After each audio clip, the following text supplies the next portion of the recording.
Okay, what is better? A $100 camera or a $1,000 camera? And this is going to be a decent test because, well, both of these cameras are from the same era, and also they are both Canon. Now for the $100 camera that we have here, it is the Ixus 180, which we have actually done a video on before.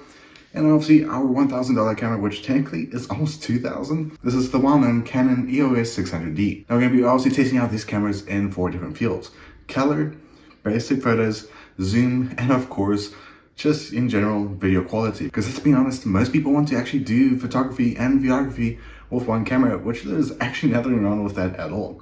So without further ado, let's get straight to the tests. Now our first test, it is going to be basic photos.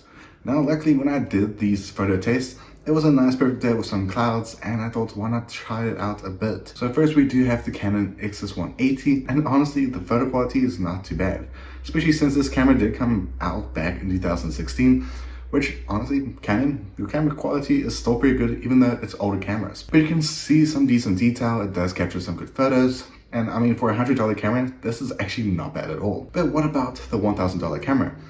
And well, of course, it will obviously capture more quality because, well, it can capture more detail compared to obviously the likes of the $100 camera. But I mean, doing simple photography, you can actually see there is some decent detail. Now, of course, you can see that the EOS 600D does have more quality because, of course, it can capture more. But I mean, you can kind of see the pricing does actually make a big difference. And obviously, paying more money, you do also get more quality. But what about the zoom? So first, on our zoom test, we are going to be using the $100 camera.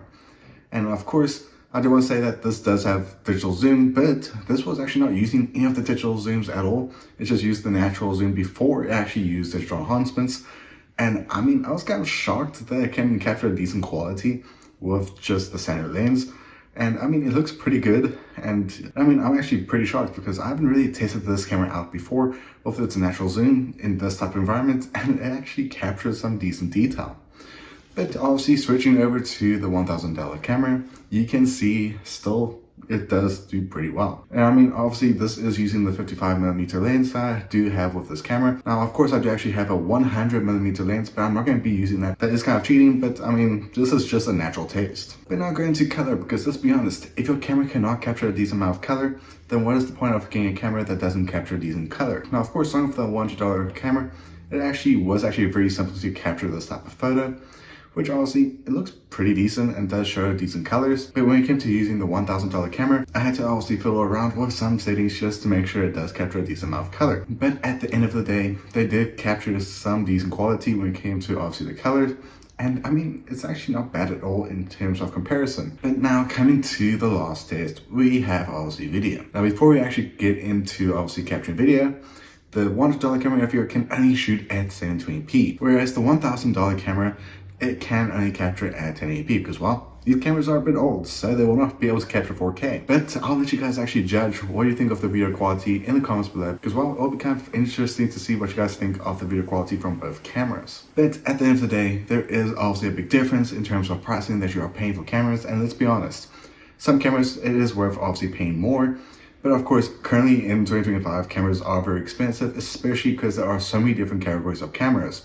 Whether it's cinema cameras, your standard videography cameras, and of course, just your all-purpose cameras, which there are so many on the market. Now, they say if you're someone that is new in videography or photography, there are some amazing cameras out there, and I will say, two of the brands that I do actually recommend is between Canon and Sony, because they are not the most well-known, but they do a decent job at both photography and videography, and they do actually have some decent cameras for a decent price. But also in the comments below if you want me to do any more tests with these type of cameras, or even other cameras out there, because I'm willing to try to get my hands on some cameras to test them out for you guys to see before you actually buy them for yourself. But I hope you guys enjoyed. See you guys, go on, be safe as always, and have a great day.